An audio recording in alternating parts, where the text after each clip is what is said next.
Hey guys, Krista here for Unity. I have a special card today celebrating Unity's 10th birthday. I am using the newest kit called You Are Forever Beautiful, and I am doing a loose watercolor effect on this. So I have pre-stamped and pre-cut my image from the Forever Beautiful kit using the sentiment from Grow in Grace, which is April's kit of the month, and watercolors, archival ink, and of course craft cardstock.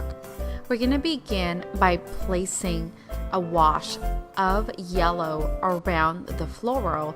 Wanted to create a look of vintage, so I'm going to go ahead and keep layering some of the yellow over the flowers. I'm going to move my flower here so you can see the mustard color there that I am using. Don't be afraid to just add water if it seems too dark, and then continue on around the other side of your florals.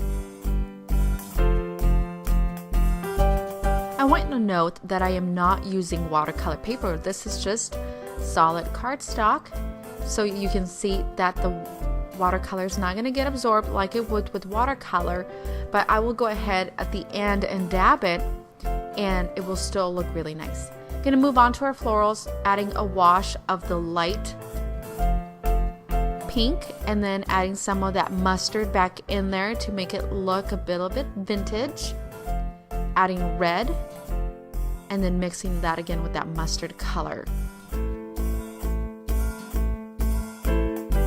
And continue layering with the same colors that I had selected as it dries, so it really darkens it up. Again, adding some of the green onto the leaves.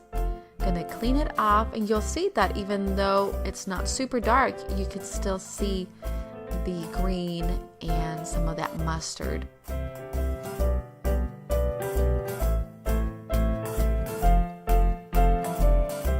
Once this is done, I'm gonna go ahead and set it and dry. I sped up the dry process by using heat embossing tool.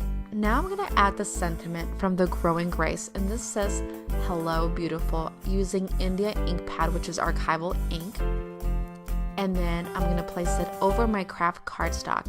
Instead of regular roll adhesive or my ATG gun, I'm going to use the really strong adhesive because it wasn't watercolor paper and I watercolored on it. It kind of curled up, and I don't want it to curl on my card. I'm going to remove the backing from the adhesive and place this over the craft cardstock. Not shown here, I did add a few of Pretty Pink Posh confetti clear sequins onto the card base, and that did it for my card. I hope you've enjoyed this really fun, odd shaped card with some loose watercolor. Thank you so much. Have an awesome day.